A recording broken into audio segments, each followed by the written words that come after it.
quote this. Y'all gonna put those highlights in. People gotta stop asking for help at the last minute, right? I'm gonna break that down. You gotta stop asking for help at the last minute. People always wait till the last minute, go to the emergency room, and then want to put a Band-Aid on it. We gotta stop wanting to put Band-Aids on stuff and just get the insurance ahead of time and build on that. Get the insurance ahead of time and build on that. And you think about it, right? You know, when you're paying for insurance on something, you pay for something that didn't happen. Yeah, right. You're paying for car insurance for an accident you didn't have. You're paying for health insurance, dental insurance for teeth that you haven't got fixed yet. It's the preparation. So when it does happen, it starts to decay. You get into that fender bender. You know you're tired. You get a tire pop. The help is there. You don't lose steam. The AAA come out, fix your tire. You keep rolling.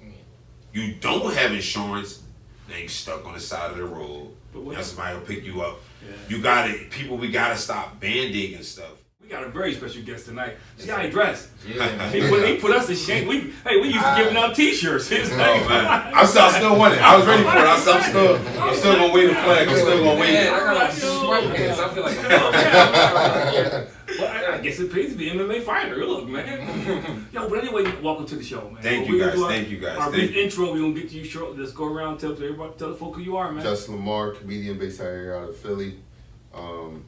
Yeah, that's me, man. We're going to get to the introduction. We got a lot to talk about. I ain't gonna... Yeah. Dev Pender, just living life, live on location.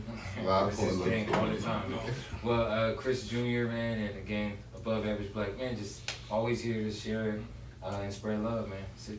Welcome to the family, man. Thank you for having me. So I'm Bamm Jones, CEO of Takers Takes Performance Training, professional mixed martial arts fighter. And then recently I just partnered with one of the biggest companies on the East Coast as far as performance training, which is Level 40 Performance Training. So I'm family partner with them now. So excited to be here, excited to dive into a lot of things that's going on for youth, a lot of things that's going on as far as in the world and our community, and just the different projects and different ways that I plan on imprinting my values and my morals back into the game. Best way I can. I'm only 29 from North Philly, so I had limited resources, but hey, I'm a spades player. I play with the hand I'm dealt with. I'm a spades player. I play with the hand. I play with the hand I'm dealt with. It's like, where do we start, man? It's like hearing you say. Well, I got. You know where I'm starting now. I got to start the North Philly thing. Yeah. Because I'm from North Philly. Okay. And for years, I've heard all the time. I remember when I was in corporate America, you sit around the table, everybody talking all the smack, and then somebody said, "Where you from?" And then when you say where you from, it gets this deafening silence. Yeah. What I learned now in this world, people ask, they ask you where you from. Yeah. They kind of dictate the category they put you in. Then right after that, you ask, what do you do for a living? Yeah. Because that's how they know how much they're going to value the conversation and everything. So I love when I'm able to say, I come from the hood. I come from 24 and Oxford, Turner Street. The corner store, and the neighbors and everybody, nickel and diamonds, a couple quarters, to get that 25, that 50 cent bag of chewies and everything. So, but now, now we go buy a lot of candy now. You on the store now. But again, I'm excited to have you in here, man. Like seeing the belt that you got, all the other things that you have your hands in, man. Like between having the gym and working with kids. Kind of want to take it back to the beginning, like how you got started. We understand where you're from now, but like mixed martial arts is like I think it's different. That's different, man. Like, we all know basketball. You're right. Like nobody get hit in the face. Like you know what I mean? So like, but I gotta say, so you start. You look good because I thought mixed martial arts. Oh yeah, I was like, so you gotta be good because I know guys who box and you can tell they're not good. Yeah. You know, it's like over here, look like you just got hit yesterday. You know the record when you see him. Yeah. So I mean, MMA was kind of like I think we all born fighters. Before we come from, we always had to throw our hands up. That just came. That was a given. Just for respect, to protect our families, protect ourselves. So that was natural. What it really started to really focus on a little bit more the craftsmanship of fighting is when high school. I was at PET first. Philadelphia Electrical and Technology Charter High School, 9th and 10th grade. I was kicked out of that for fighting. Choked the kid out. You want to kind of say stuff like that. I saw the picture of that boy like this. We was clowning around. We was clowning around in the hallway. They lagged into the room. I just got behind behind him. He went to sleep faster, went to spectate. I let him go. So that movie, I just let him go. Just like, you watch the fights how John Jones had Lyoto Machida against the cage, and I dropped him, let him go, and the way he fell, I sat in the chair. I was like, he gonna wake up. The girl seen him sound like a movie. It's always a girl that got a scream, yo. Like it's gonna help the situation. He did. Man, go to the office. Oh man, so I got expelled from there. It was a no tolerance policy, Charter High School. But probably the best thing that ever happened to me because that's where I found my love for wrestling. So I got into wrestling late. I got into wrestling my 11th grade and my 12th grade year of high school when I got transferred to Washington. We talking real wrestling. We talking about collegiate wrestling. You talking about the single leg straps. Yeah. 3-minute periods. You and another guy across the mat, and you can win off a pin. You can win off tech. You're gonna win off the time frame, just having the most points. And then that's where my whole built and endurance. This is when I really started to take care. Because for wrestling, you got to make weight. So you're in high school now. You got to diet. You got to make weight for every match. So you training. 5 days a week. You're practicing 3 days because you got meets. You got your matches twice. You got your matches twice a week. And even sometimes you got your dual tournaments on the weekends. So what I was doing, I was going to go to school. I would go to practice after school for about 2 hours. Then I would go to Costello's boxing gym down like area. They were still down area Torresdale. Now I'm going to catch the 59 bus to Mark Orthodox gun. I think it was the 56. I think it was 56. If I'm not mistaken. And take that to area Torresdale. I was always getting home like 8, 9 o'clock at night. But my mom was a single mom, so she was perfectly fine with that. Now fast forward, I got my stepdad in life, of course, and everything. She's married and everything, my little sister. But we were in the beginning. It was just so us. So she trusted as long as I was out the way doing something positive. It was good. That's how my mom raised me. I was always active in youth football coming up and everything. And that's why I do coach youth football. Okay. We'll touch on that. I got the youth football. That's how I started up too. And then I was in the ROTCs. My mom had me this thing called Young Marines ROTC. So I was at drill every Saturday. Camping trips. 2 camping trips on the summertime for weeks on end. It was. She kept me uniform, Is that something that you feel like you enjoyed, though? Like, 'cause I hear it's good to have that present of your mom, have my dad here.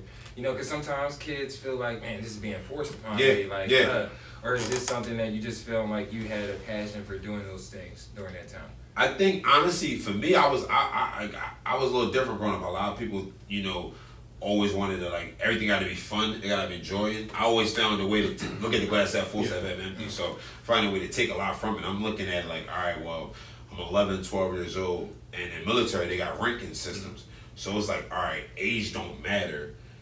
Built don't matter. It's intelligence. So if I can outbeat a lot of these other recruits that I'm coming in with, and whether they older than me or they bigger than me, if I can outbeat them on behind the scenes on the books. Now they're gonna be taking commands from me, and that's what wound up happening. I'm 13. I'm a top dog drill instructor. I'm having recruits that's 15, 16 years old, 17 years old. I'm telling them, drop, give me 20. Force marches. I'm doing inspection. Your boots ain't shine. Why your shirt worn? Why your BDU wrinkled? So I think early on I was infatuated with. Not only I was infatuated with success, but what success came with it, like the power. I ain't gonna lie, I was successful with the power. I'm like, when you're in a more successful position than others, even at that little age, respect kind of thing. It's a power thing. I'm like, I want the power. I'm that type. I want the world in my hand. I want the power. I want the power. You can respect me. You could, because it's one of those, like, you can't change the name. You can't change the narrative once I stamp it. Rather, Bamm did it. You can't. I'm a sergeant. You can't take. I'm a top dog drill instructor. You couldn't take it away from me. Like, as a fighter, I'm 3-3, but I got a belt. Right. Do you have one? Yeah. Being undefeated, I don't know. Like, that power and certain things I always wanted to go after that. Well, you answered one of my questions, because one of my questions was discipline, because it takes a lot of discipline. It do. Yeah, because you gotta. To stay that size and stay that shape. I was looking at your picture and I was looking at some of your tape. I thought you was an extra large shirt. No, you gotta be like a machine. But you gotta be, and that's what I think a lot of our, and we get there, a lot of our youth they want, but they don't, and you sacrifice. And they don't have the discipline to go along with it. Yeah. You know, I want to eat potato chips and all kinds of stuff on the weekends, man. I want to go out, smoke and drink. But you know, I'm just saying. So, but you know, from your picture, looking at you now, like I can tell you know. So, what was that like? Because let's go back to what you're talking about. You're 13 and you're going that direction. Most 13-year-olds, man, they playing with G.I. Joes and exactly. So like it's a different mindset. Yeah. And I tell people, even my kids now, like, you know, I still have my fun. I'm a big I am, it's funny, bitch, I'm a big WWE fan. Like, when I knew I was scared of the Undertaker. When I got dark, you know, I look under my bed, I was scared of Paul Bearer Page. You know, I love Goldberg with the banging on the door, walking out, you know, woo! You know, limousine riding, you know, Jack Ryan. I'm having a hard time keeping it out there with that.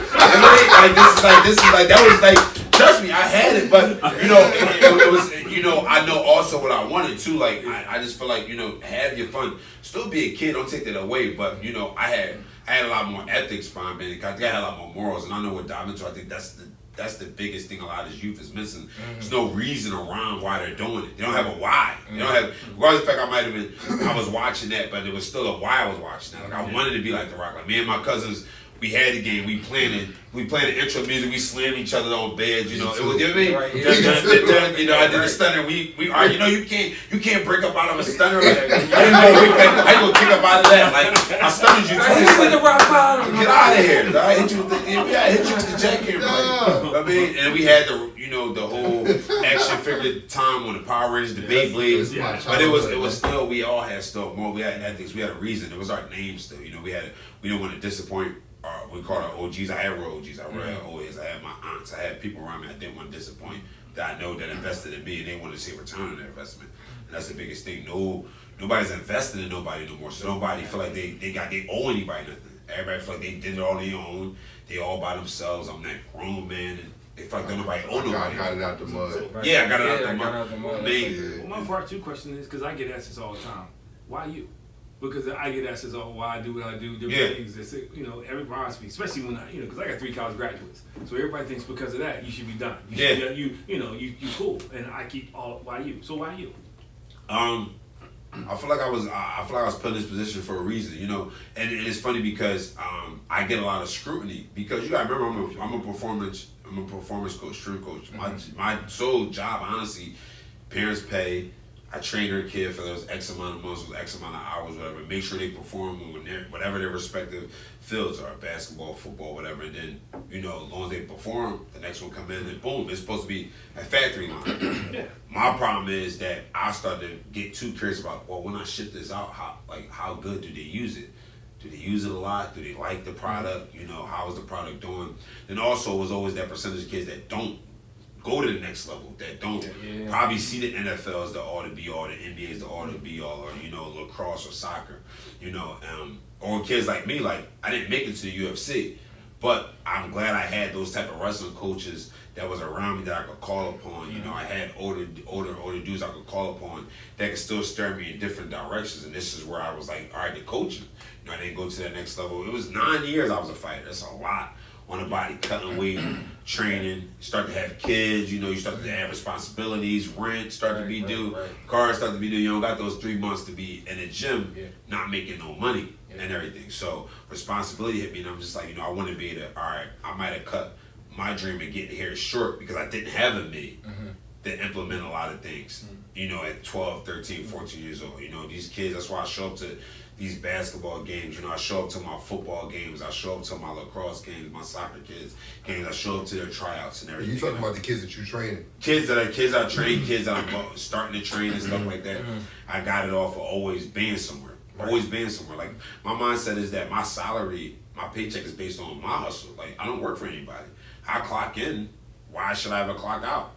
So if I have the availability to, it's nothing to go to the soccer game, start to talk, start to network, and as I get this kid that knows this kid that's playing for this team, and then I get the team. Why not? It's just, it's just for a situation that just happened, right?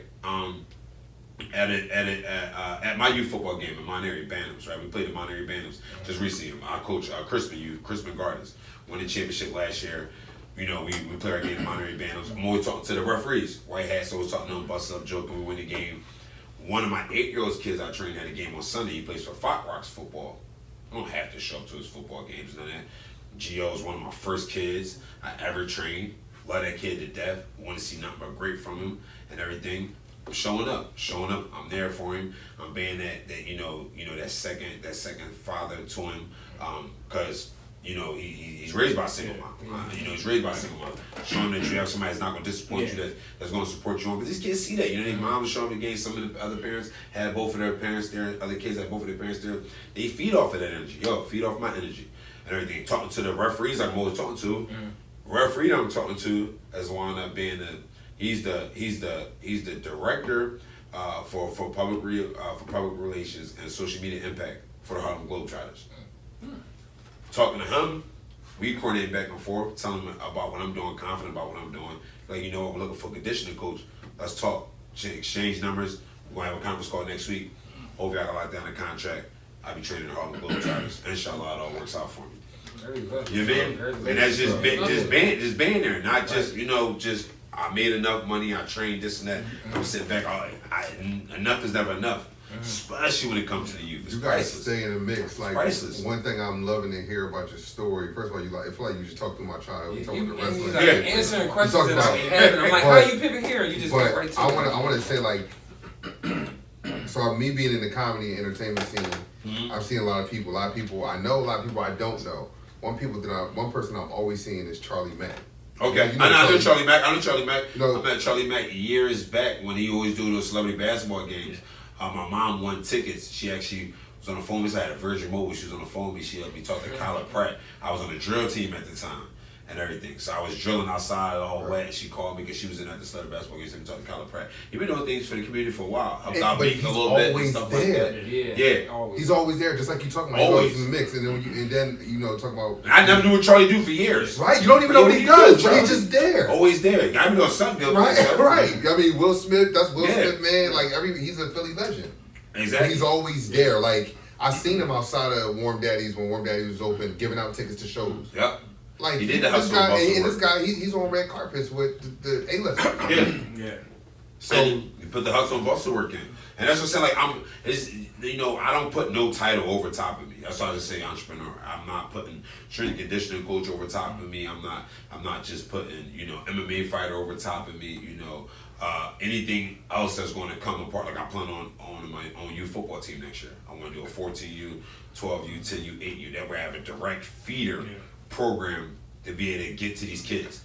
When it comes to strength and conditioning, when it comes to their football careers, they don't have to worry about I ain't get on the team, weight limit, this and that. They know their parents know between 3 to 6 months where their kid is going to be at. They're going to have their off season like a football team would have their off season for 3 months, translate right to the football season that lasts about 2 to 3 months. As long as you want to usually go to nationals and everything, you usually go November, December. So 6 months, your kid is getting active training, active principles, active ethics, active self-discipline, self-accountability, self-worshiping themselves and everything, and building them up. Because wrestling made me a man. You died and you putting that work into your body, you training, you sweating, and then when you going out and having to go win, when you got to go get your win, can't nobody go get it for you. Because all my sports I played coming up was individual. Wrestling was individual. You train as a team, but it was up to me. I can't blame the ball didn't pass. He didn't make the 3-point shot. If I got pinned on my back, I got embarrassed. If I got one, I got my hand raised. And I think I took that principle and then ran with it. I got to the point, stop asking people for advice on what do you think is right, or should I hustle this way, or do this make sense? It's my dream. I'm just gonna go do it. I'm used to doing it. I'm just gonna do it. Well, that's my question, because kids don't dream anymore, and I work with a lot of adults, men, parents. They don't dream either. Yeah, it's almost like everybody lives day to day now. And if something good happens to me tomorrow, I don't expect it.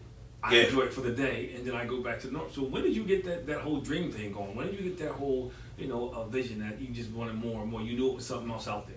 I feel like with dreams come with like a lot of, take for me a little bit, a lot of nightmares come from dreams.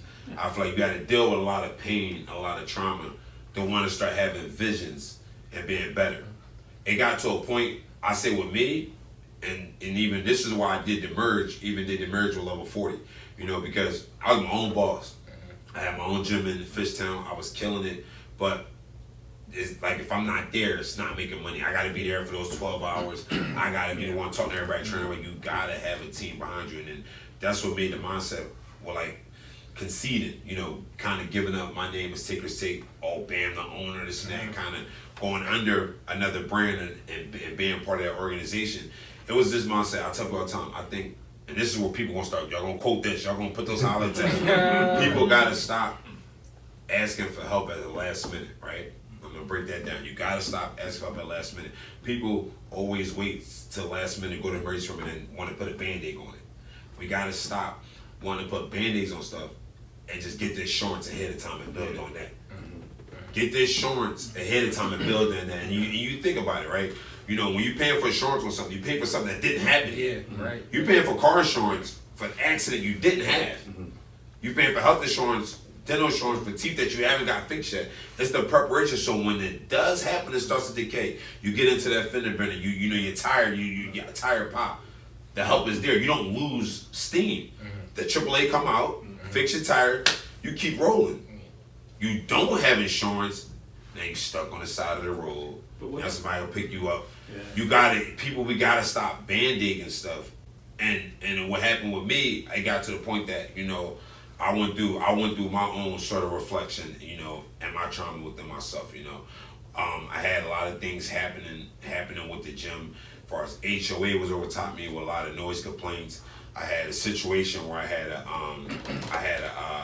a best friend of mine for 12 years. I mean, not since I was 12 years old, did like the most disloyal thing ever to me when it came to a relationship that I was having at the time. I was in a relationship when I had my gym going on, and basically it was like was playing both sides of the fence and kind of caused that breakup. So I'm losing friends. My business, I'm got the HOA on me, I'm back and forth in between fines and stuff like that. Bills is hitting me left and right. Things are starting to collapse. And I'm like, all right, it's nothing for me to just go in and pop up and grab another gym, right? It's nothing for me to probably just go out and grab another friend and figure out things. I'm like, you know what? Just halt everything. I'm going to step away. I'm going to stop band-aiding the situation. I'm going to get with a team. I'm going to start the blueprint and game plan stuff out to really push. So when you talk about the team, like, is this what kind of people, or the team is important? You know what I mean? I know Justin and that's my homie, my brother. I try to keep things tight too with what I do. So being you're in an individual sport, like, how do you vet these people that you come across? It was hard for me. I hate being with other people. It was hard. Oh my God! If my boys at level 40 watching this, great. Shout out to Greg Garrett. Shout out to Dev Wallace, man. These dudes, man. Shout out to our massage therapist Jess too. It was hard for me because opposites attract, and that's the team. You want everybody that's different, so everybody could lead their roles. You're a 3-point shooter, you're the dunker, you're the defender, you're the crossover guy. It's going to uplift the team, you're going to win championships. I won so many championships by myself, then at first I didn't know how to win championships with a team, but I also took a lot of losses, though. A lot. Michael Jones scoring 62 points and still catching, took a lot of losses. So it was very hard. But this is where I came to the vision with myself, like, yo, stop band-aiding it, though, man. You've been band-aiding and you've been successful. We're not doubting that. All right. Well, how about if you set your insurance policy up for 2, 3, 4, 5 years down the line, so that way every season it's a win. Every season win. And since I've been doing that, I think a lot of things it's just been coming natural. It's been coming natural to me now. You gonna make me get a life insurance policy too. I'm about to set it up. Shout out to all the insurance people. I might need to call me. Put that under your State Farm. If I see this on somebody, call me up and say, yo, you gotta do short insurance now. But what you just explained is wisdom, because the opposite of what you said is why so many black businesses fail. Yes. And I gotta say this, I don't think you realize it, but it worked out well because you couldn't do all of the stuff you're doing if you were trying to hold down this gym. Exactly. So it worked out well. But a lot of us, we don't have that moment where we say, okay, I'm gonna let this part of my dream shrink a little bit because I got this whole dream over here that's gonna take off. Yeah. You know what I mean? We don't, and the sacrifice thing. And I know that's why I don't have partners. It's the same thing. Like my nonprofit, because you try to, they want the whole enchilada. At one time, you try to explain to them, but you can't sustain that. Yeah. Exactly. So I think that, and I want to turn it around because I think our youth need to know that because they don't understand. They put all the eggs in one basket, and I'm going for the whole thing now. Yeah, The youth right now, man, like the millennials is in the tricky place, and I'm only 29. Like I'm not that older than a lot of these kids that I train, that I talk to, that I'm trying to give advice to. But it's just I just see that gap. I see the gray area, and the biggest thing with the youth, I just feel like their emotions are suppressed. They feel like that's why they feel like that tough. Everybody say I'm a grown man. You talk to I'm a grown man. That their emotions are so suppressed. They feel like they gotta be that. They gotta be that fighter. They gotta be that alpha. And I think of just a lot of them is because they're in survival positions. It's when anything as an animal. When you back an animal to a corner, what is it gonna do? It's gonna fight back. I just think a lot of them are too much in survival mode, and I understand like you got village, you got people around. You don't gotta fight that fight. I'll do that for you. Just do this portion.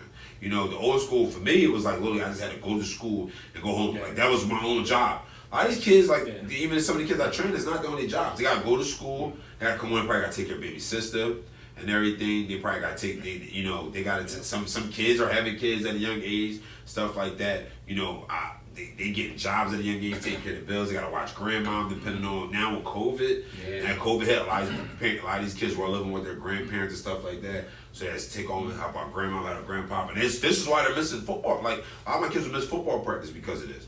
Because of they having adult problems at a young age. But you have a perspective that, and I've been doing this for a long time, and I try to tell people that people don't understand. Yeah. That especially kids in the hood. That they picture most kids in the hood, no responsibility, just hang on the corner. Yeah. They do, because I'm in schools, and they be talking about certain kids, and you sit down and talk to the kid's like, mom got twins, and she got they think I just woke up mad. But nobody understands that side of it. I'm mad because nobody gave me nothing for my birthday. I'm mad because nobody cared. Like that's how I think we stopped asking why, and we just started labeling. It became easier to put a label on everything now because everything is in the social media, and it's where you say it and you put it out there, and it just flares. So you don't really get a chance to get the backstory about something. By the time they put it out there, it's too late to even change the narrative. They take a picture of it, they put a label on it, and shoot it out. You can take a picture. I can post something down and delete it. It's already screenshot. And I'll turn it over to them. But the reason behind it is because I can't get a grant. To help you. To dive into you taking care of your kids. Yeah, and I just see they just did a funding. They just did a funding for like $13 million or whatever for any youth activities, any youth organizations that you have ideas of or that you have in place to get funded for. And the funding just opened up September 1st. I finally seen it, being so busy. I finally seen it. I go on the website to go to apply for it and saying, but please note, we're not accepting any funding right now. I'm like, well, where did who took it up that fast? I got a great organization that need it right now. But see, this is, and I know because I do the same thing. They'll give you money if you stigmatize somebody. If I sit here and say that these three guys are like that because they're dysfunctional families, they'll take. But if you get down to nitty gritty, that he needs somebody to alleviate the adult responsibility he has at 12. You can't get money for that. But you give them money, and it's not pretty.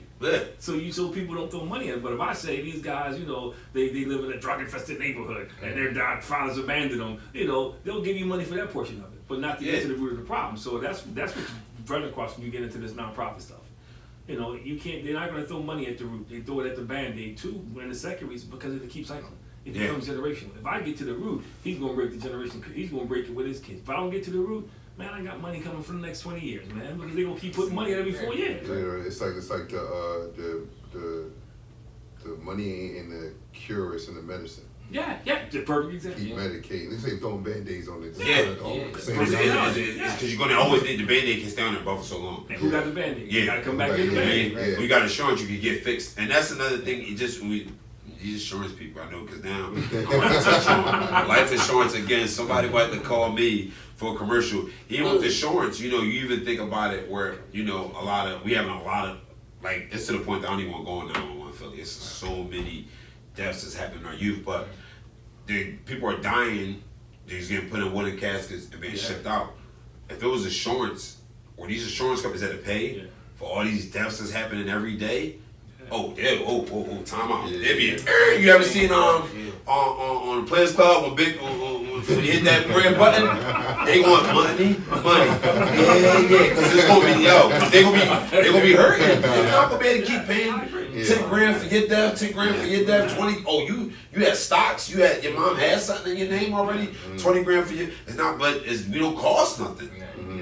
We don't cost them anything, and that's the sad thing. There's no price on, there's no value to us. Almost there's no value to us, and that's why I want to put value back into these kids. Nobody's valuing you guys right now.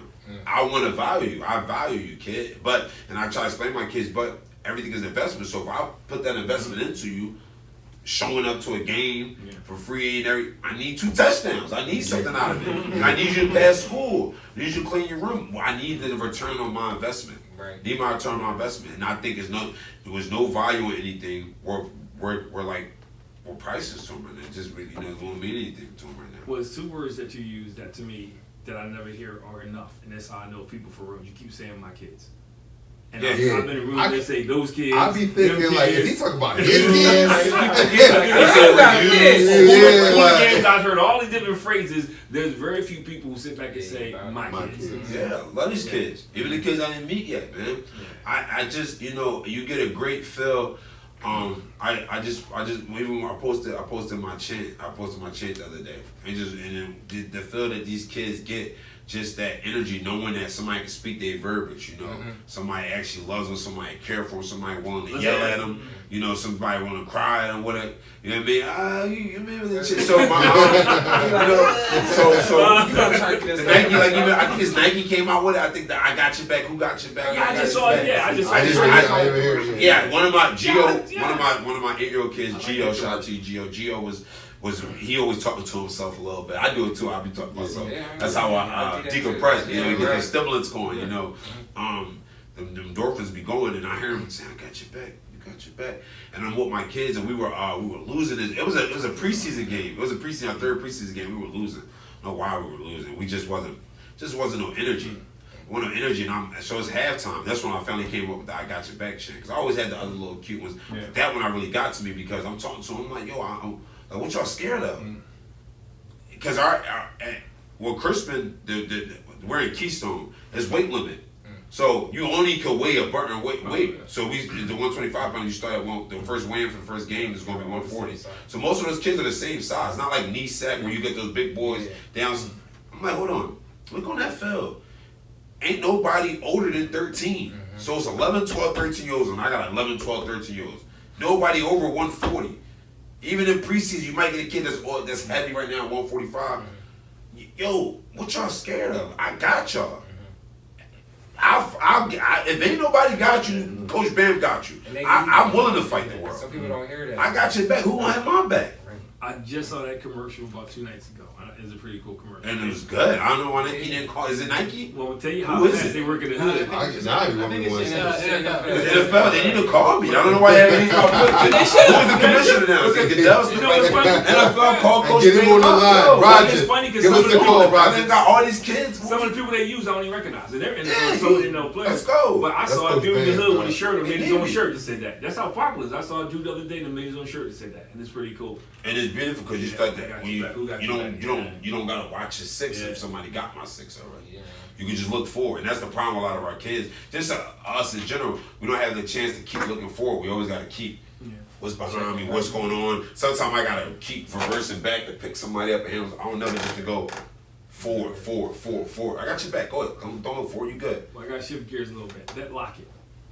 Tell us about the necklace. The necklace. Yeah. Necklace. So this is my cousin. So got me, my cousin Dante. We had Dante over here, and then got my cousin Marquise. So my cousin Marquise, he died of sickle cell, November 8th, 2016. Same day Trump was like, you talking about 2 losses in 1 day, right? 2 losses in 1 day, right? 2 losses. So 3:40 p.m. to be exact, died of sickle cell. Sickle cell runs big on our families. First of all, sickle runs on big on all our families in the black community, black community. One of those, another stigma is not talked about because it's not one of the it's not one of the big name. I don't want to say brand, but it's not big name. I guess like a breast cancer or something like that. And not that anybody has cancer. Sickness is a sickness. Sickle cell is very big. It's not treatable. There's no cure for it yet. And once you have it, it's just you have it. You know, there's different levels of it. And he had a bad crisis. Now, they say when you make it past 30 at a certain age, it's supposed to get easier because my Uncle Sterl died at 17. So for our family, it was a lot of trauma with that because my Uncle Sterl, which I never met because he was 17, is my mom and brother. It goes my grandma, goes my Aunt Angie, my Aunt Crystal, my Aunt Dee, and then my mom. And my Uncle Sterl was in there. So it was 5 of them total. And then Uncle Sterl went down to 4. So you got to think, it was their first brother, my grandma's first son, my first kid she lost. Then my cousin Marquise goes. That was the first cousin. That was my Aunt Angie. That was my Aunt Angie's son. So now there's everybody's first nephew, my grandma's first grandchild, our first cousin. That was the first. That was like no more band-aids because that was like me experiencing death and I wasn't that. I mean, you think what 2016, I'm 29 now, so it's only a couple years back. And I remember like what I said because I was working for Mainline Health. We take time for granted. When Keisha was with me, he was at my boxing gym on Wednesday because he had put 4 carts of oil in my car, which I was late to. I was probably on top of y'all. But I was late to coming from work. He had my jump for an hour waiting on me, like, yo, bro, I'm about to leave. I'm tired. My body hurt. And you know, you get tired so fast. Mm-hmm. Like, I'm coming. He filled up my car and he watched me train because I was training for a fight at that time and everything. Watched me train. He was at my mom's house on that Sunday. Tuesday, I get the phone call. Mom, like, you know, Keith's at Pennsylvania Hospital. I'm like, oh, he got his crisis again. I'm like, all right, he got his crisis. Go in, they give him medicine, stuff that they treat him up. Usually home in a couple days. I'm like, all right, well, I got a couple clients at the gym. So I'm on my way out Congress here. I'm like, I'm debating on what a hospital now because we're used to it. Mm-hmm. I'm like, all right, you know, I'm gonna come down there, man. I'm gonna come down there. So we come down there, and we in ICU. I don't think we paying attention to labels yet. Like, we in the ICU, that's intensive care unit. I'm not even registering there. Going with CM, he's not even responsive. You know what I mean? But he got his tubes and stuff like that. So we just talked to him like, yeah, Keisha need rest. He need rest. Go up, man. Just get your rest. You're always working so hard. We in the ICU, laughing and joking, but we're not even paying attention to how powerful words is. That's why I use so many powerful words. And people say, always pick people, and I don't go to, people always say, you know, Gates is moving sounds, but I'm always big on, if I'm going to say it, I'm going to speak into existence. Words is powerful. You know, that's why I speak so heavy about whatever I want to do. We talked about them in past tense. Like, you know, remember when Keith this, remember when Keith that, remember why, you know, we're not thinking about it. Suddenly I move, you hear that alarm go off. See them all running. What's going on? Go back here real quick, see what's going on. And they working on him. His heart stopped. They was about to take him out for MRI. His heart stopped. They pumping on him. 21, 22 minutes they worked on him, and they finally pronounced him dead. That's the first time I seen it. The first time. I retired at the minute after that because he's the first. He made all my amateur fights, all my pro fights, all my wrestling matches. He paid for my first gym membership into the gym. And one of the pictures that I got when I won the belt, he was the first dude that. So I jumped the cage. It was outside at Clippers Magazine Stadium. I jumped the cage and I ran to him, and then they got a great picture of me hugging him and him hugging me down. The first person I ran to. Then I went back to congratulate everybody. It was like, yeah, all these years, it was like, what, 7 years of fighting. We got one. We got the gold. We watched all the Conor McGregor. We watched all the Floyd fight pay-per-views together. You know, it was always that feeling of having that belt. Like, that was our sense of power. Like, yo, we did it. Regardless of the record, I don't care how little the title might be. I don't care what organization it's for. I got one. Yeah. I got one.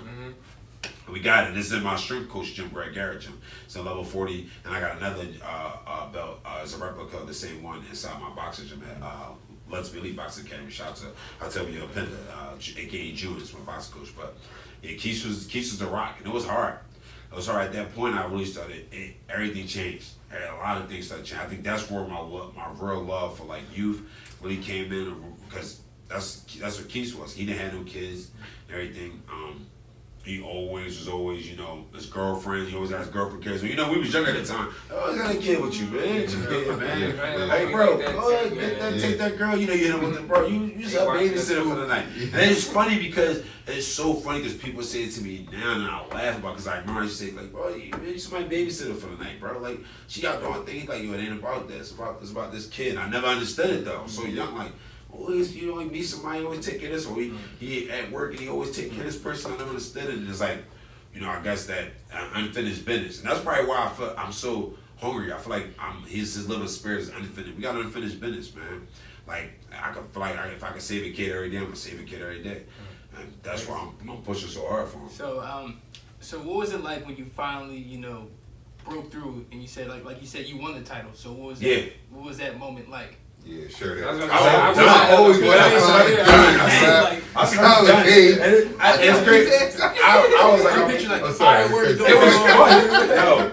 Yo, it was fun. It was a lot of. It was, people understand, like, you know, it don't happen that much from where I'm at. So it was like, even though it was you know, it was a local promotion, WCC, but it was still big. Like a lot of, like, they didn't see black people having belts. They didn't see black people being pro MMA fighters because everybody was a boxer or a football player. So it was still a big attraction. I'm showing up to my high school. I'm showing up to friends. I'm showing up at my mom's job and stuff like that. I'm showing up at people places. And then I was like, but then I was like, what's next? Like, I knew the UFC was far-fetched. You know, I was 3, it's crazy, I was 3-1 at the time. I had a good record, I had 1 loss, and the loss was against the guy I just beat for the belt. And that was a controversy loss. So all I had to do was start packing up wins. But I was just like, you really want to be a fighter for the rest of your life? I had to come to that grip, like, do you truly want to be a UFC fighter for the rest of your life? Do you just want to be a fighter? I'm like, no, I want to do more. I want to be in touch more. Like, as a fighter, it'd be a great career. I won't ever worry about money. I'll be fighting for the rest of my life. But I know, like, where that, you know, everybody can't get that full lifestyle that can just be in touch everything. So I'm like, but I know it's a different route I could go to start touching these kids. That's when I really started focusing more on the coaching. My job, I was at LA Fitness at the time. So I was already at LA Fitness. I always had gym jobs at the time, but that's when I really started transitioning to more of the sports performance and the coaching aspect of things. Yeah, but you're in the club, man. I mean, you said like it ain't a big thing, but I don't really vouch without though. No, I'm serious. Like, you said like that's especially as a kid coming from the hood, that's a huge accomplishment. It was. I know I grew up with a guy that was older than me. When he got the Golden Glove, we all felt like we won something. Yeah, you know, and we don't, you know, but it was like, yo, you know, something good do come out of this neighborhood kind of. But that's when I took it and I used it. Looked at it as like a relay race. I got the baton, let me run my stride. And I used it. Then from there, I went on to speak to 9 schools. 2019, I went on a motivational speaking tour. My first school I spoke at was Dobbins. No, was King. First school I spoke at it was Dobbins. It was Dobbins. Mustang's life. It was Dobbins first. Then it was King. I spoke at Dobbins. I spoke at King. I spoke at Meade Middle School, Mitchell Middle School, Harambe. I didn't even know it was an all-black school in West Philadelphia as a charter school. That's how they had me to do the selection. Harambe, Community Learning Center. I spoke at Meade Middle School and Mitchell Middle School in Garden Valley, PA. So that's when I started, like, you show up with a belt. Because you got to think, when you go into schools, the most part, when people are trying to do motivational speaking, they trying to prove to themselves who they are to the kids and the kids respect. I had the belt. So teacher introduced me, I walked with the belt. Yeah. They listening. Yeah. They never see me on TV. These kids never even heard of Bamm Jones before. But that guy gotta be important. He got it. Always dressed nice. He got a blazer on with a belt on his shoulder. And he's black. Yeah. Who is he? Yeah. Even the teachers. Yeah. Like that never when they heard I was coming to the class or coming today and they met me for the first time, it was just natural respect. I'm like, oh, all right, so once again, the more power I can get, you gotta put me at that table. And that's my biggest thing, like, how do I keep getting at people's tables? Because each table means something. Right. You know, even in the lunchroom, you got you know, every little squad. How do I get at these people's table? How do I get at these people's table? But the belt was my first championship, my first little sense of power. Like, you gotta let me in. You gotta let me in. Start letting me into the school, start letting me in. Then after that, you start letting me in these corporations now. Because now that, you know, where I was moving up in ranking-wise as far as the different companies and stuff like that. So I'm interested to know, like, cause you got your hands all over the place, man. Like, what's your next? So I love cookies. 5 to 10. Cookie monster. I love cookies. Always had a cookie jar. You selling those too? Like, Girl Scouts. Bamm's cookies. Never know. But like, what's your future, man? 5 to 10 years from now, like, what are I was the going to things? ask that question Yeah, too. like, Where's Bamm? yeah. Hopefully back on hair. Tell for sure. You welcome to be back on here. Like, this is a bigger than I feel like just kind of showing love too. Like, I want to create a network and like get guys connected that are doing different things out here in the community. And for me, I'm in schools. It's for me. This is their show. They came up with the concept. Okay. And they just kind of brought me back in, but it's huge for me because our kids don't see enough of us. When you go, I go in most of these schools now, and most of the schools are loaded with females. Yeah. They're loaded with females, and they're loaded with white females. I'm not being, and that's what our kids see. They don't see a lot of male positive male leadership, and then some of they're the taking it away from us. And they're doing it. They're doing it slowly, even with our TV shows and everything. Even like our,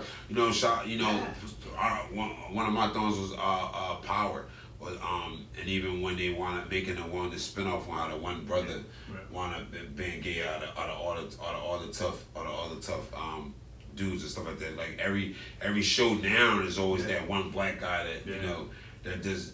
I have a gay son brother. I don't really care for it, but don't keep putting it in our kids' faces. It's always that one. They take it away from us. Don't take it away from us and everything.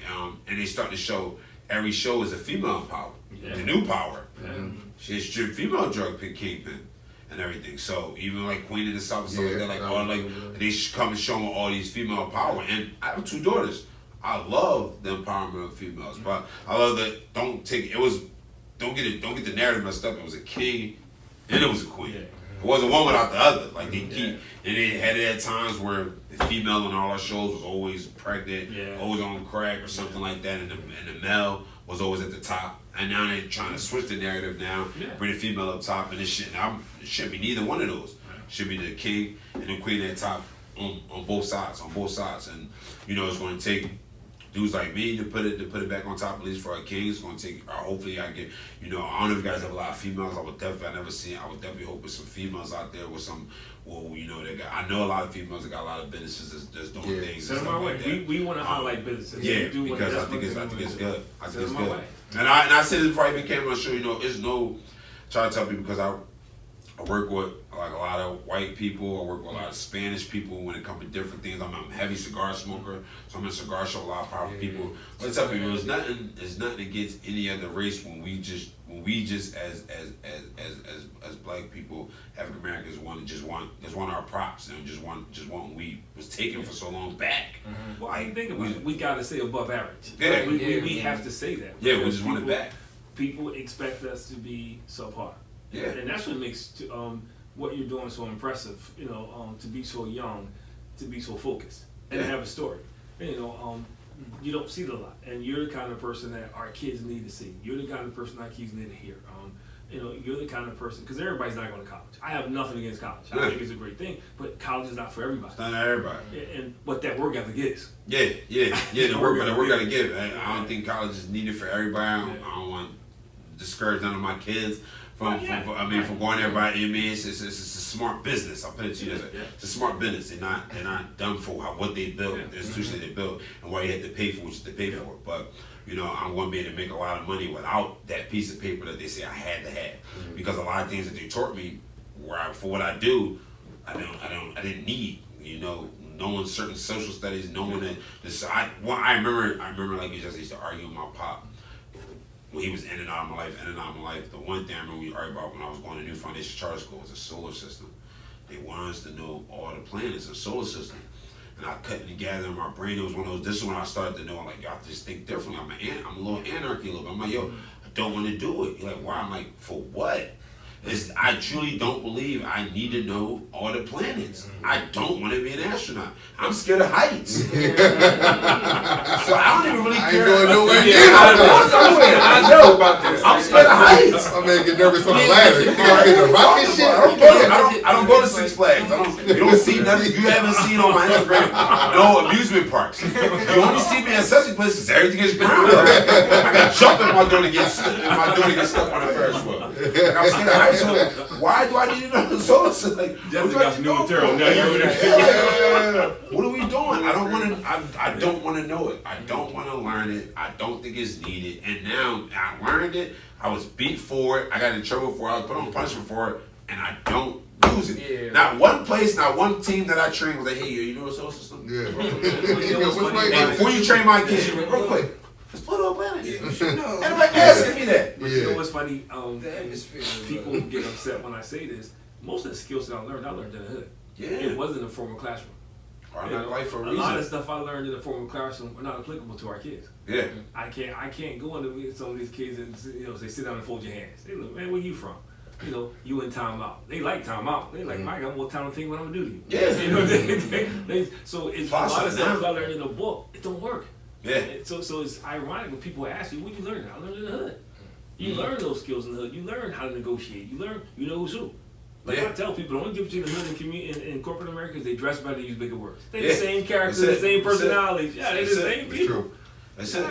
That's why, like, you know, like I always do all the time, it don't make sense. Like, even like where I'm at, I'm in Fishtown, where the rebirth of America. And I'm just being, I be sitting, I was telling one of my clients, I was like, I'm watching, I'm like, I go to this poppy store every day. And I know when I go in there, Poppy told me on this store for about 13, 14, 15 years. So I'm confused. You know, then I know the drug dealers on the block then for 14 and 15 years. So I'm confused how they didn't get first dibs on the whole, you talking about buy back the block. On the first dibs on all this construction work, all these people coming in, buying stuff. You got millionaires buying hospitals, closing them down because they found out the property value is way more. What we doing? You mean tell me the dude, you know, OG that was on the block for 15 years has been pushing and he don't got three condos? You want us to stop? Give us the reason. Give me the option. Give me the option to make a difference. You keep giving, like, I'm a spades player. I only can play with the hand I dealt with, and I'm a pretty good poker face person. And so I just be a beautiful liar. I'm going to say I got 5 books. No, I only got 2. Well, what I'm gonna do? I don't want to lose. I'm gonna find a way to get 5 books. Though. I'm gonna find a way to get it. But I think because you're talking about the root cause, and that's just not how America is. Because I can't make money. If I deal with the root, I got a chance to stamp it out. I got a chance for it not to be generational. Yeah. You know, if I give you a business, you know, your son's at least likely to go to jail. Yeah. But if I keep you hustling, your son's more likely to go to jail. Exactly. It's all about the money, man. Exactly. It's all about the money. We don't understand that. Everything honey. It's all about the money. And that's why I tell people, I mean, that's why we gotta be, you know, the better position I'm in life. More bigger platform that I put myself on, I can be able to touch stuff. I be able to say certain things. I can act a certain way because, you know, you kind of get that, we like to say that tough line dying to yourself. But you got to be hiring the platforms of what we do. We got to keep trying to pull each other up, man. We got to keep trying to pull each other up, man. And like I said, this is beautiful. This is beautiful. When I see it and I was asked about it, I'm like, oh, I'm here. Yeah. Oh, I'm here. I'm gonna show up. Let me I just say, I mean, I know I got stuff to say too, but you are the embodiment of why we made this show, why they made this show. Seriously, because we talked to the other, we all close. We all been close, and Mike is like my brother too. Yeah. Shout out to Mike. Shout out to Mike Jones. But the funny thing is, even though I'd known him since I was a child, and I met Mike maybe 3-4 years ago.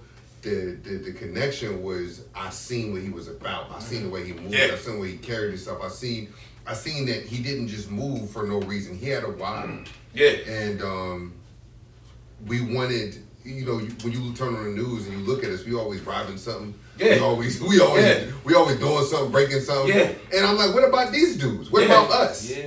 And there's so many like us. I had no idea who you was. Yeah.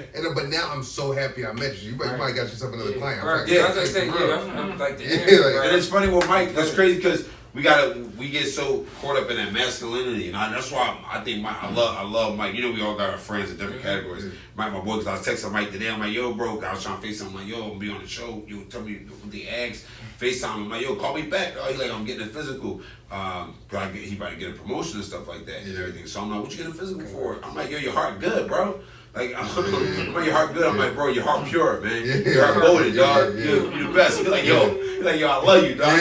I love you more, dog. Like, you know, and you'll hit me up right afterwards and everything. And that's just the type of love I have for my brother. And me and Mike will go back and forth, you know. And I just text him, I'm like, yo, bro, I love you, bro. Hope everything good, man. I know we ain't talking in a couple of days. I see you because we get caught up being able to watch everybody what they doing. We assume everything is good. I mean, I watch Bamm, he's smiling, he laughing, ain't nothing going on wrong. He's not allowed to but because of the platforms that I'm on and where I'm trying to go, I can't let these people see me sweat.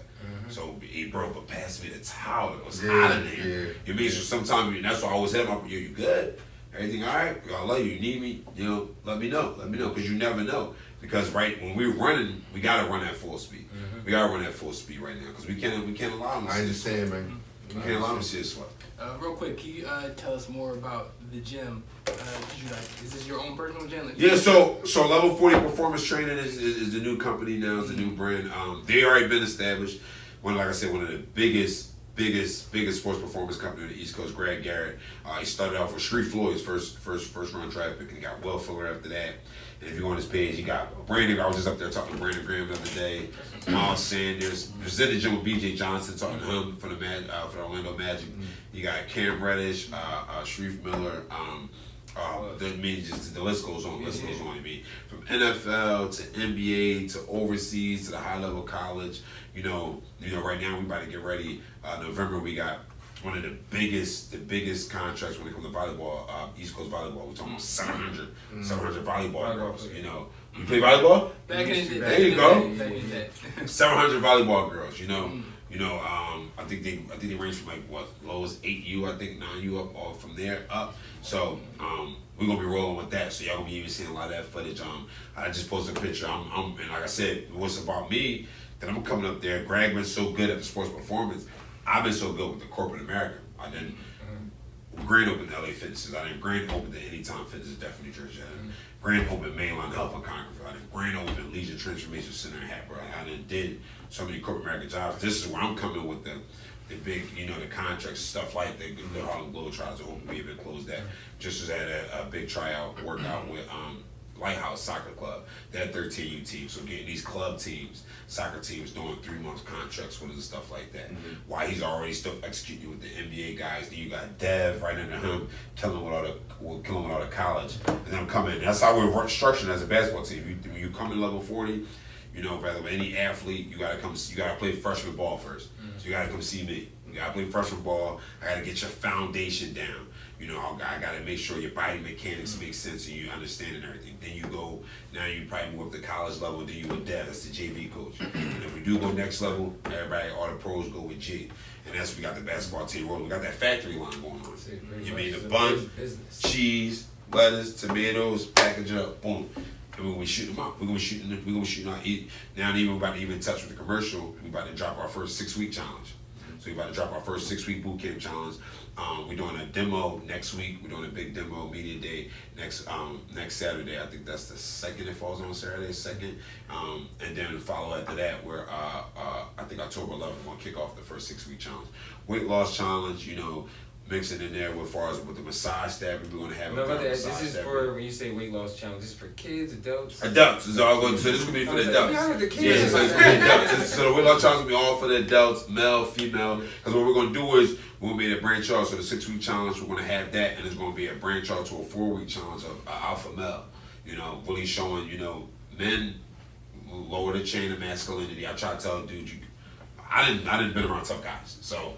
It can't be no tougher than what I ever seen. Any tougher than when I sparred. I sparred Edison Barbosa from the UFC. I sparred Gabriel Rosado, who fought Triple G. These are dudes that I got knocked, dropped. Gabriel Rosado dropped me in the gym. Maybe bow and knee. Whoa, I'm going real quick. Yeah. This guy fought Triple G 12 rounds. You know what I mean? So these are the type of dudes I've been around, but it's trying to show that masculinity and let people know that you don't do this, so allow me to show you how to do this. You know what I mean? Let me show you how to build up your strength. Let me show you how to build up your endurance and everything, your conditioning. So these are things we got going on. Level 40, we're already the biggest one on the East Coast. We're just trying to take over the world now. Now I'm part of it too. Now I'm trying to take over everything. So the youth sports performance is big, and hopefully next year I'm putting in place for the Takers Take Wolves for me to have my own youth sports, my own youth football team. I'm gonna do a 14U, 12U, 10U, 8U. So currently I'm just right now calling different recreational centers. That's why I was trying to get on that grant money, because that did all the uniforms I want to do for the kids. Like my kids, we carpooled on the games. I was old school where we at least was on the cheese bus, and I'm big on that military team camaraderie. You getting different kids dropped off at different times, and they coming late because this one had an Uber, this one had to get a ride from this person. Now the mentor everywhere. You didn't really get to think about the game till you weighed in. When it was us, we was thinking about the game for the drive, or when we got on the bus, talking about the game, the drive. That mental. That's what I said. Like a lot of things, I want to try to bring that value back that's been taken away from my kids because they have adult problems, and we the adults. We supposed to have adult problems. So. Man, I'm excited. Donate to a bus, man. Yeah, I was about to say, there's so many things. You gotta get somebody. You can. I'm almost sure you can find somebody. Yeah. And I'm big on the bargain. People everybody want money. Like everything is a dollar sign to everybody no more. Like I'm still with the old school bargain. Like if you have a bus, and you out of shape, and you got a kid that's out of shape, I got a gym. Let's go. You gotta pay for it some way. Yeah. But once again, it's a Band-Aid. Well, I'm not paying for training yet, so I want the money for the run on the bus. Like, but if you had insurance and you know you needed the training, then let's go. I got the training. You got this. Boom, boom. Let's work. But it's a win-win because the van or bus pulls up and it has Chris's car deal on the side. Yeah. And people of color, man, we buy what we see. We don't do a lot of research. I'm being honest. We don't go digging deep. If we see something that we like, that's what we do. That's why if you notice, and I know I'm about something. If you notice, when they're different in cultures. When white people ask you for something or they want to get to know business, first they always ask for what's your website? Can I look you up? You have a website because they want to go home. They want to research it. They want to see who else bought from you. And they buy off of that. We just do off a straight site. Oh, he got it. I want it. What's your business card? It doesn't even work. You got a business card. It doesn't work. Now I did it where I got an app. So I'm putting you. See, that's why I'm a control person. No, I might give you the card. Now I want to be in your phone. So I got an app. So I put the QV code up. I won't be right in your phone. Boom. I'm right on your homepage on the app. You can't see you forgot to call Bamm. Miss Tasha, I was right there. I was right there. That's the TikTok. And then next to the bill payments, I was right there. Hit me up. Anybody else, man? Nah, man. I was. You gotta come back. I gotta come back. I want to be like how Kevin Hart. I wanted to talk about 3-4 times in his different lives in the Breakfast more Club about and stuff like fitness, that. like personal fitness. I know we talked a lot about the kids, and then kind of towards the end, you started talking about kind of fitness for adults. I feel like that's important too. Like yes. We need it right now. We need it right now. COVID set us down for a long time. High blood pressure running outside, high cholesterol. I actually had a thing people don't even know. Right before pre-COVID, I had 3 contracts with Oak Street Health. They called Motown Fitness. So you ever know Oak Street Health? I had Fern Rock, I had Cotman, and Shotham. They called Motown Fitness. 45 minutes, chair workouts, fitness, and then we big dancers. Afterwards, I always teach them a line dance. At Teddy Prenner, like, get it. Teaching them Wiki Wild West. I'm strolling to the Wild West, to the Robin Thicke and everything. I like that, so teach them a line dance technique. So to get with the floor. I'm here, man. I'm here. I'm here. Listen, Bamm is here to stay. I'm here for everything. I want the world in my hand. It's only because I know what I can do with it. You're welcome anytime. You got anybody you want to refer to us, please do, man. Yes. I want you guys to get a female on her. I got a female for you guys. I got a female for you guys. Get on here, man. That's what we do, man. For you guys. She's good. She's killing it right now. Shout out to you, Shay. She's killing it right now with she got the Toros going off with the Toros, the Airbnb. She got about 4 of them right now with the Airbnbs going on. She's got a couple of vending machine projects, stuff like that. She's doing a lot. She's trying to get YouTube vlogging going on and stuff. She's killing it. He asked a question 2 weeks ago. What was that? I know it's called Above Average Black Women. Black women over here. I'm saying we gotta get them. I like them too, because that's where we all came from. Yeah, we do. And to me, I just think because I spent a lot of time in corporate America, so you get to hear the stereotypes. Yeah. You get to hear the stigmas, and it's such a false narrative. Yeah. And most people, even if you fast forward to now, you're the one. You're the exception to the rule. Yeah. And I try to explain to people, I have a lot of friends who are doing well. Yeah. I got 3 kids, college graduates. Yeah. He's a college graduate. But that's a narrative that people don't see. Yeah, now you don't see. Yeah. That's what people don't see. And even people like yourself. People don't see that. The anticipation was you come in here in a pair of jeans, man. We were clowning you, but they didn't expect to see that person. They expect to see it. That's why something I was getting dressed just like you wearing a suit to the park. I'm like, why not? Really going to That's how I was doing.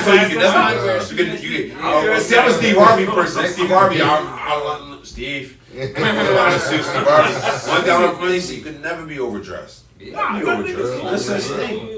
And I know, and I've been through my work because I'm also a Freemason. So one thing I did start to see when you're wearing suits and you walk into places, just how they talk to you. Like look, and they talk to you different. Like not used to it. I don't know why. Like, it doesn't take much to go buy one, It don't take much for one to throw it on. I think we look better with it. Couple slacks. This generation think is getting dressed as putting appeal LeBron James. Yeah, and only like the stuff that they have. I dress like a young boy. LeBron James shoes are ugly, so no one. Unless they go to school, they have to wear that kind of uniform, and it's forced upon them. You mean I went to school, I wanted to look good. My uniform was crisp, fresh, but I always knew why I always dressed for the job that I wanted, not for the job that I had. Well, and that's probably the biggest thing for me. We had Marcus Hayes on here, man. You just moved up above him, man. Yeah? We had Marcus Hayes, sports writer. Is that the financial Sports writer guy, writes for the Inquiry. He's on Daily News. Oh, okay. Shout out to him. Yeah. Shout out to him. That's good. Sorry, Marcus. Sorry, Marcus. Sorry, Marcus. You said be me. You said be me. So I just wanted, like, you know, one thing Keith taught me that we time is limited. Time is the most most expensive thing. It's the most expensive thing. What's your nugget? What do you want to leave our listeners with? I want to leave our listeners with a legacy. You know why you're doing what you're doing, and build your legacy up. Build your legacy up. You know, the narrative is still being written currently and everything. You know, every day you wake up, but you know we can't control the past. You know, we're currently in the present. Get your insurance. Get with me. Get your insurance together for the future. Get your insurance together for the future. Stop band-aiding the problems. You know, build your legacy up and just be better than you were yesterday, man. You know, be better than you was yesterday. Do better than be better. I was putting this shirt on. You go ahead. You go ahead. Just one more thing, just to leave off. Just like you said, just don't wait until it's too late to ask for help. I feel like that was a very important thing that was said earlier, and I just definitely wanted to highlight that. Especially me being someone that, you know, I was a victim of that growing up, so that definitely something that resonated with me, and I just wanted to pass that message on. Yo, that's real. I always wait till it's like I won't ask for help. I'm too proud. I'm too proud for the answer every time. But I'm gonna do a shameless plug, yo. October 2nd, I'm gonna be in New York at the Comedy Club. Y'all talking about that? That's why you know, October 2nd, 6:30. Bus trip. West Side Comedy Club. Let's get it. Bus trip. Y'all come on up. Support your brother. I'm gonna be a regular at that club. I'm making my dreams a reality. There we go. Send me the information, man. Yeah, yes, sir. Definitely post that up. Yes, sir. And then, I mean, for me, just kind of in closing, just again, purpose of this show, continue to show love and support each other, man. Yeah. Like, it's great to hear like you and Mike Jones got that type of relationship. Yeah, that's my guy. Call and hit each other up. Me and him, we like that a lot. You know, we call each other when he got shows. I'm like letting him know, dog, you killed it, or giving them the tough advice too. That's another important part. You gotta have friends. That's another thing we'll try to touch on. You gotta have friends that be able to not be yes men. Yeah. That way your friend don't make sense. Right. So definitely, man, just kind of continue to keep important people around you and show love. And if you got people that you feel as though could be on this show, like send them our way. Yeah. Mm-hmm. For me, the word's inspiration, man. That has been the seat. And I say this to Chris, man. Yeah, this seat just gets better and better. It does. Seriously, this seat's getting better and better, man, with the quality of guests. Bring Barack in next week. Yeah. I'm definitely going back. The person that got to top me had to be like, I love this. Because I was watching it. I said I was doing my research. I was watching. He said, I'm going to beat myself. No, because I think I'm released to the pseudo first. It epitomizes what this show is about. Yes. It's showing the best that we have to offer. And the fact that it just keeps getting better. You know, because I remember having a young man on and everybody kept saying, that's just him. You handpicked him. But that seat right there has gotten better and better every week we've been here.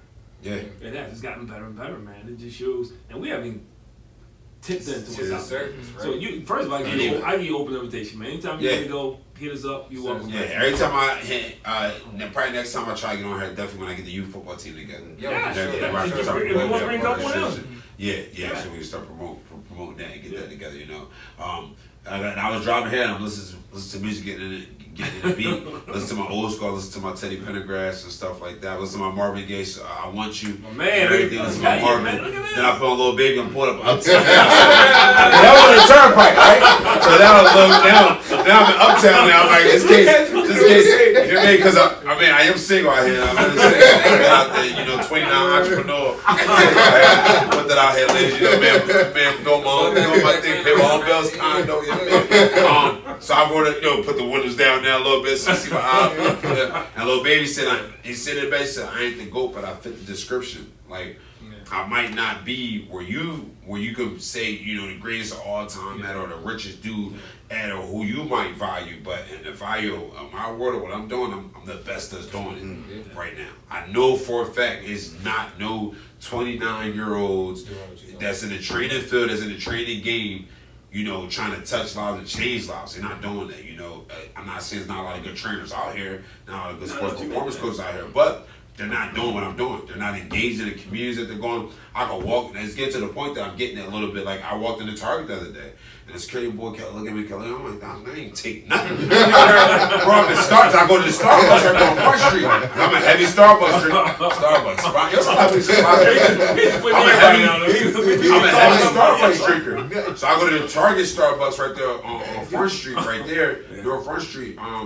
And I'm gonna get my Venti flat white. I'm like, yo, I don't got, bro, I didn't touch them. I'm like, probably you go, maybe it's the mask. I don't got my mask on. I'm like, I'm vaccinated. I'm tired of it.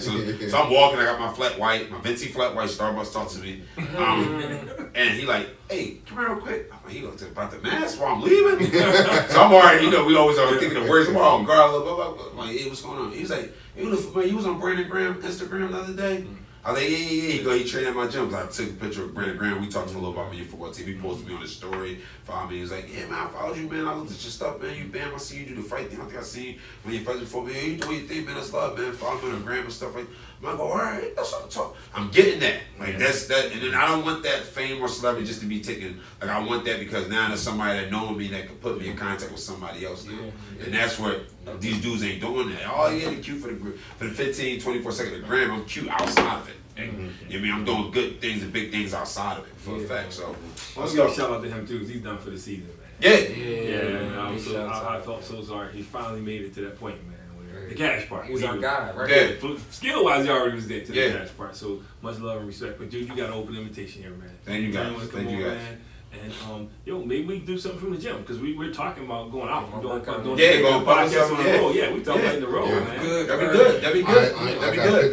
People don't even know I've been doing a whole documentary series. Shout out to my boy Steven Visions, and I think you guys definitely be able to link up with him and that. He doing photography, videography all over the tri-state right now. He's killing. He did Rev Run. He did one of P Diddy sons. He did his stuff. He just did Fab and Ryder and stuff and everything. He's doing videos for Tone Trump. He was just in New York. He was just his company's Affinity Angles and everything. So shout out to them boys, Affinity Angles. Shout out to Steve Visions. I'm actually going to his house afterwards. My muscle brother says grade school Sandbox. Yeah, so he got his foot in a lot of things too. So that's gonna be good. Yeah, that's gonna be good too. But we gotta wrap up, man, because he just keep throwing nuggets out there. I want to know. Every time he say he throws them out. Yeah, so we bring him out. You guys come out there and do the videography stuff. Because I've been doing a documentary. That's what I mentioned. Because I've been doing a documentary, so I have a lot of footage. When I went to go get my gym, lease for my gym, almost didn't get the lease, got denied for so much funding for the equipment, got denied, went out of my pocket for the equipment, dealing with the HOA stuff, closing down the gym, moving in level 40, doing level 40, even times when people are behind the scenes. Me and Greg go at it. Greg is because Greg, I know y'all gotta go. I'm gonna just say something. Because Greg is like my old head. It's like a mentor to me. So it's funny that I was like, he trained me for my pro fights. My belt is in his gym. He always mentored me. Somebody always called, but now I'm like kind of underneath him and gotta take that direction. So now I'm like, yo, don't do that, do this. I'm like, I don't want to do that. I want to do this. I mean, we kind of go back and forth and everything. I felt like Greg wanted to, tear up the contract and kick me out of his gym probably 8 times already and everything. Because there was so many alpha males. Hey, and it got to a point. Was like, let's go to cigar shop, man. Let's go talk. Let's talk. What's your vision? What you want from me? But we don't have that in relationships. Any relationship, been relationships, what do you want from me? Woman, what do you want from me, man? Like, we don't have it. That's a whole nother show, because real quick, I used to work for a commercial real estate company, and I was the only African American there. I would watch them, literally knock each other's teeth out. Hold up. When that deal came, they sat at that table, man, and they got it done. Yeah. I'm mad at Justin. I ain't talking to Justin. They don't let that stuff get in the way, man. Yeah. They don't let that stuff bother them. And I talked to him about that. I'm like, what do you want from me? He put it out what he want from me. And I was like, all right, well, this is what I would need. If you want this is what I would need in return. And this is what I want from you. Not only what I need, this is what I want from you to get me here. We got to do a part 2. You give me a date. You give us a date. Yes. Come to the show. Definitely meet you guys. Be good. Definitely, man. But we will close out, man. Spiritual Connect Radio. Bamm Jones, man. This show could have went all night long, man. Thank you guys. As it always goes, man. My dad always say, you rise to the occasion, you shrink to your circumstances. And once again, we rose to the occasion, guys. See you guys same time next week, man. Peace out.